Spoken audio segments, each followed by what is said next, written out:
I'm Indy Neidell. And I'm Berns. And this is the Baseball History Time Machine. All you need is $1 and a dream? Wait, that was... Yes. That was the New York lottery slogan, right? And that's our slogan this week. That's the slogan. I guess I can see the dream part, but what do you need the dollar for? You can listen to us for free. I just like the slogan, and I would like the dollar. Okay. Personally, I wouldn't mind the dollar here and there. You've got a whole list of international slogans. I'll break out some South African ones next time.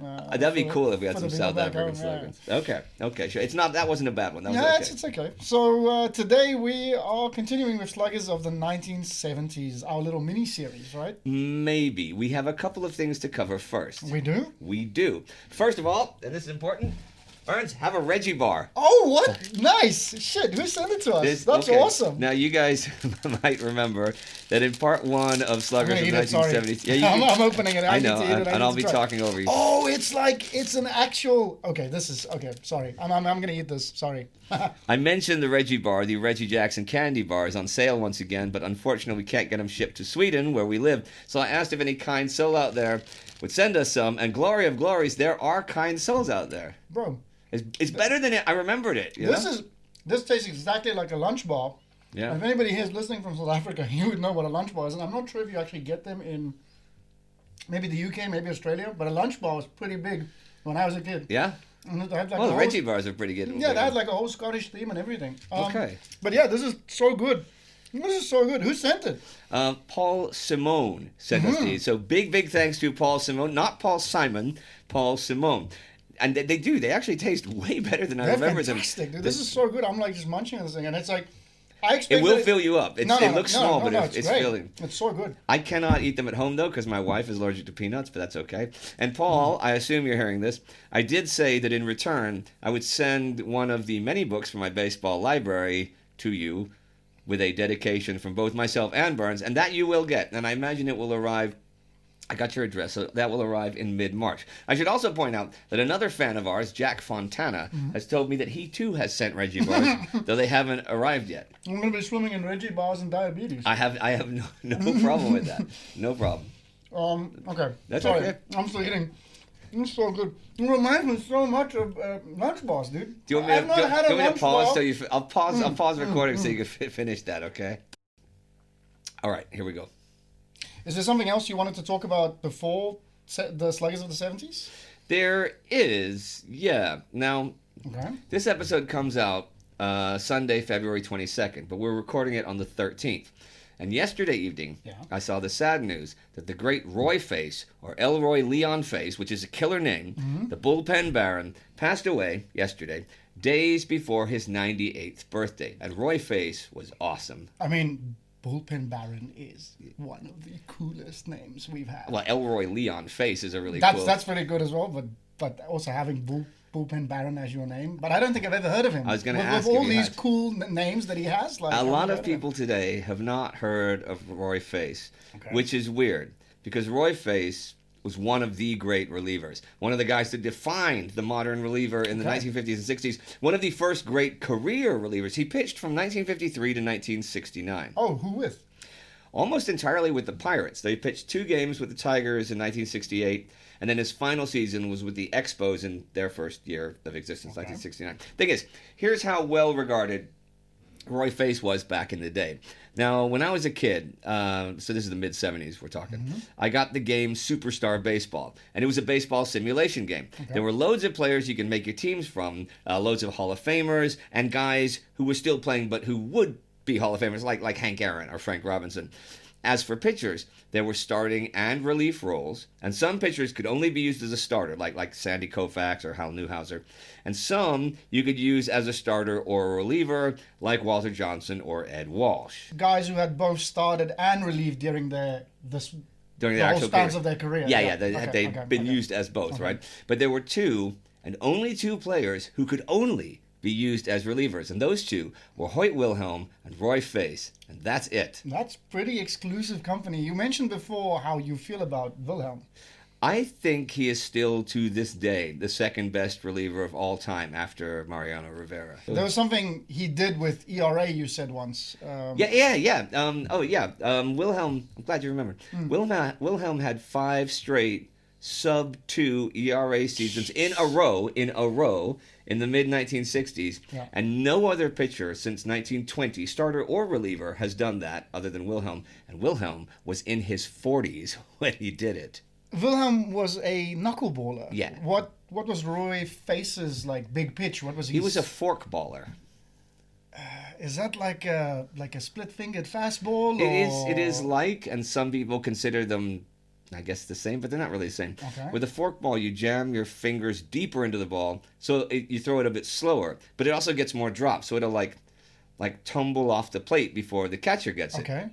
Roy Face was the face of the of the forkball, and he pretty much single-handedly made it a thing and part of a pitcher's arsenal, although he was not the only one to use it during his playing career. The great reliever Lindy McDaniel turned his career around after adding a forkball, but Face starred with it first. Did Face ever have any like feat such as Wilhelm's ERA thing? I am glad you asked, because Roy Face, Elroy Face, Elroy, great name. Great name. And Leon is a middle name too, man. That's pretty cool. It's really like Elroy Leon Face. That's 3 great games. It sounds like a gangster. You wouldn't hate any of those names. No. All three, to have all three is pretty good.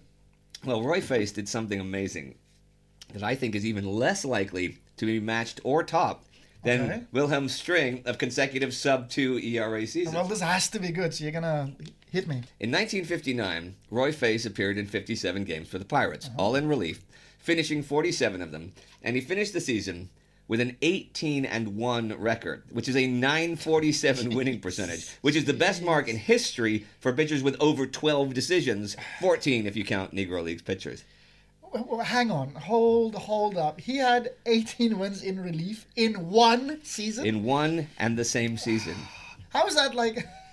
How is that possible to get the win? Your team has to be tied or losing when you come in, right? Like, that's how relief works. Yeah. And then while you pitch, when you're the pitcher of record. Of record, the team has to score to take the lead 18 times in one season. You have to be tied or losing. Yes. And then you have to come in, and while you're pitching, they have to score, and you have to hold the enemy. You have to stop the enemy from scoring while your team has to somehow figure out how to hit, because they haven't been able to hit the whole game. 18 times in one season. Okay. So, well, and only one loss. How many saves did he have? He had 10 saves that year. That's not so many. So he had nearly twice as many wins as he had saves in relief. All in relief. But remember, people didn't get as many saves back then as they do now. For example, Face had 20 saves the year before, 1958, and that led the major leagues. Okay, that's not a lot. And he led the National League in 1961 with just 17. Is 18 relief wins in one season the record? It sure is. Good He broke Lord. Jim Constanti's record of 16 from 1950, the year Constanti became the first reliever to win the MVP. Okay, but that means that Face had to also win one? No, Face never won an MVP. After 1950, it would not be until 1981 that another reliever was MVP, and that was Raleigh Fingers. Has anyone come close to 18 relief wins since 1959? They have, actually. In 1974, the year after setting the saves record of 38, which we mentioned in the 1973 Cy Young Award episode, John Hiller went 17-14 entirely in relief. He got 31 decisions in relief. Is that a record? That is still the record. How do you even do that? Well, with the advent of the DH, right? Yeah. If you put in a reliever in, like, say, the 6th inning, then you don't pull him for a pinch hitter later in a close game because you have the designated hitter. Okay, that makes sense. So Hiller pitched 150 innings that year and 59 appearances. And that was the same year that Mike Marshall won the National League Cy Young Award, appearing in 106 games and 208 innings in relief for the Dodgers, who lost the World Series versus Oakland. You know what I'm going to ask you. 106 appearances in this season. Is that still the record? It sure is still the record. The record man. All of them. And it's not even close. Kent Tekulve and Salomon Torres each had seasons of 94 appearances, but that's still 12 games. 12 games. But none of those guys had 31 relief decisions, or if you want to be really, really funny about it, 18 relief wins, which is even insane. None of them more did. Insane. Marshall was 15-12 with a league-leading 21 saves. There is another guy though who had 17 relief wins in a season, like Hiller, one less than Roy Face's. Who's mark. that? That is Bill Campbell, who went 17-5 in relief for the 1976 Twins. How many innings did he pitch? 167 and 2/3. See, that's a lot of relief innings. Has anyone actually in the past couple of decades come anywhere close to faces like 18 relief wins? In 2018, Ryan Yarbrough went 16 and 6 as a rookie with the Rays. Jeez. Now, 2 of those wins came as a starter, but he did have 14 relief wins that year. That's pretty impressive for 2018. For 2018? Okay, but wait. Faces 18 relief wins is the record, and his winning percentage... 947. 47 is insanity to me. Like, is that the record? But that's got to go over a certain number of decisions, like you said. Yeah, I mean, because, look, you could go 1-0 and have a 1,000 winning percentage. Hey, fun fact, fun Astros fact. Mm-hmm. There's a guy that me and my Astros buddies will never forget, despite the fact that he only appeared in 3 games in his career, the great Jordan Jankowski. Okay, but how is that relevant here? Well, one of the most legendary games in Astros history was May 29th, 2017, at Minnesota versus the Twins. Mm-hmm. Houston was down 8-2 in the 8th inning, and was still down 8-5 with 2 outs in the 8th inning, and then scored 8 runs with 2 outs to go up 13-8, and then added 3 more in the 9th to win the game 16-8. Now, I was in Portugal at the time and was following just the audio because of crappy Wi-Fi, and I will never forget that game. Okay, but what's his name do? Jordan Jankowski. He pitched 2.1 innings, 2 1/3 innings, and he gave up 4 runs. But he was still the pitcher of record in the top of the 8th inning, so he got the win. His only career win, and in fact, for his career, Jordan Jankowski is a perfect 1-0 with a 12.46 career ERA. Look, that can't be taken away from him. Right? They can't. No one can take it. He won that game. That is a stat that will go down in the history books. They can't take his win away from him. They can't take Jack Neighbors' win away from him. Jack Neighbors? Jack Neighbors was a guy who went 0-5 and then 1-20 for the A's in the 19 teens. So 1 win, 25 losses. But that one major league win is one more than you or I will ever have. That's, again, very true, and you can't take that away from him either. 2 more details about the great Jordan Jankowski. Shoot. His wife is also named Jordan. No. True, it's true. J&J? And Jordan Jankowski was a huge power hitter in high school, setting the home run record for the Western Pennsylvania School League, and yet he never had a single at-bat professionally. That is some wonderfully weird trivia. Now, anybody out there knows Jordan Jankowski, let him know that he is not forgotten, at least not by me and my Astro buddies Tony and Andrew. Well, or by me from now on. Or by Berns, okay? You know what? A toast to the great Jordan Jankowski. Yeah, and his wife, Jordan Jankowski, actually. So, yeah, what I'm saying is you can have a perfect season record, but no one in the AL or NL has ever done it with more than 12 decisions. Now, in 1937 with the Indians, Johnny Allen was a perfect 15-0 going into the final day of the season, the final game of the regular season, and he lost a heartbreaker 1-0 against the Tigers to send his record to 15-1. That is the most rotten luck. And he only gave up 1 run, too. Tom Zachary went a perfect 12-0 with the 1929 Yankees as starter and reliever. Dennis Lamp went 11-0 with the Blue Jays in 1985 in 1 start and 53 relief appearances. There are 2 10-0 seasons that I'm aware of. Howie Christ with the 1941 Cardinals, and Aaron Small with the Yankees in 2005. Now, those were both mixed starting and relief assignments. Okay. The closest starter, with 1 loss in a season to face his 18, actually had more wins than Johnny Allen's 15. I'm guessing you're going to tell me who that is? Just a few years ago for the Dodgers, Tony Gonsolin went 16-1. That was 3 years ago, 4 years ago? Okay. And also in 1966 with the Dodgers, Phil Regan went 14-1, but that was in relief. What if you have more than 20 decisions? Who has the highest winning percentage for more than 20 decisions? Do we have that? That would be Greg Maddox's 905 when he was 19-2 in 1995. The same season Randy Johnson was 18-2. Those are pretty... 2 really same season good too. Pitchers, and that's insane. That's a deal for the ages. And 25 decisions. 25 decisions. Ron Guidry is 25-3 in 1978, 893 percentage.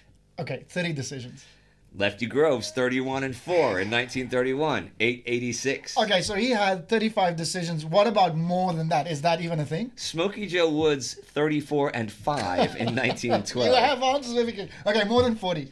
Walter Johnson, 36-7, 36-7, 1913. That is staggering numbers. Now I'm going to save you asking incrementally after that, because after that, the next is Old Hoss Radburn, 60-12 in 1884. Wow. An 833 winning percentage, and that tops anyone else with more than 43 decisions in a season. There is one side note, though. You have tickled my interest. Please. Al Spalding in the National Association in 1875 went 54-5 for a 915 winning percentage, but some people don't count the Nationals. It depends. Yeah, if you count yeah, of course. So Roy Face's 18-1 all relief does seem like one of those records that is gonna last the test of time. Here's a fun feat, from back in the day, which I actually have no idea if anyone's matched. With save totals today, it seems like maybe someone has, although I looked up Mo Rivera, and he did not manage it. It's something the Monster did back in the 1960s. The Monster? Relief pitcher Dick Raddatz, the Monster. For 3 seasons in a row in the 1960s, Raddatz won or saved half of his team's total victories in each season.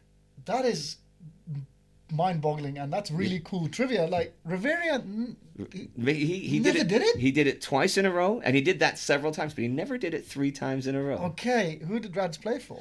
Raddatz played for the Red Sox. Were they even good there? They were not. There we go. Raddatz came up as a flame-throwing rookie in 1962. Okay. And if you look at his WAR retroactively, because they didn't have it then, he finished second, and third in the American League for pitchers, but entirely in relief.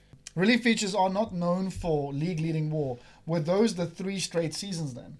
No, actually, right? Okay. His first season, his rookie season, he finished third as AL Rookie of the Year. He led the league in games finished, led the league in saves with 24. His record was 9-6. So 9 wins and 24 saves is 33. Yeah. But the Red Sox won more than 66 games, more than twice that, right? Okay. In 1963, he had 15 wins and 23 saves. That's 38 together. Yeah. And the Red Sox won exactly twice that, 76 wins, right? In 1964, he was 16-9 in relief. Yeah. With a major league leading 29 saves, which tied the saves record, actually. And his 16 relief wins set the American League record. Yeah. So he had 45 wins on saves total, and the Red Sox won 72 games. But that was his last great season. Actually, that was even his last good season. What happened? Well, he had appeared in 67 games and pitched 157 innings in relief that year. And I guess he burned his arm out.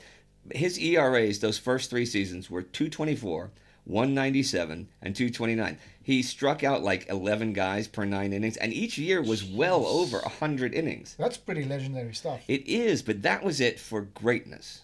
But wait a second. That's only 2 years winning or saving half his team's games. Yeah. In 1965, the Red Sox used him for over 100 innings again, but his ERA ballooned to 391. Okay. He still managed 22 saves, and he had 9 wins, so 31 total. Okay, so the Red Sox only won 62 or fewer games that year. They won exactly 62 and lost 100. So 2 of those 3 years, he was exactly the number that he needed to win or save half their games. They were terrible that year. They finished 9th, which they would again in 1966. And then they won the pennant in 1967. How quickly things can change in an offseason. Baseball is crazy. It is. But I want to get back, though, to Elroy Leon Face. I knew a lot about his career and things like he was 3rd in all-time appearances after Wilhelm and Cy Young with 846 when he retired. He was 2nd in career saves with 191 behind Wilhelm's at the time 211. There were only 7 pitchers with over 100 career saves when Face retired. But I didn't know that much about the actual man, so I read his Saber bio and stuff last night. And what, may I ask, have you found? Well, he wasn't a big guy. He was just 5'8" or 172 centimeters, and I learned from that bio that no one shorter than 5'9" has become a major league pitcher and started 50 games or appeared in 100 since 1976. Wow. So he was pretty unique. That's a weird little weird little trivia. Yeah, that's real trivia. That's Short King trivia right there. Shout out to the Short Kings. He was a real star National League proper reliever of the late 50s. Okay. Sure, Joe Black won Rookie of the Year in the 1950s as a reliever, and Joe Page, as we've covered, came close to 2 MVPs in the late 40s, and yeah, Constante had his MVP season. But those were those guys' far and away best seasons. Face and Wilhelm were the first long career relievers, setting the stage for the career relievers of the 60s and the 70s.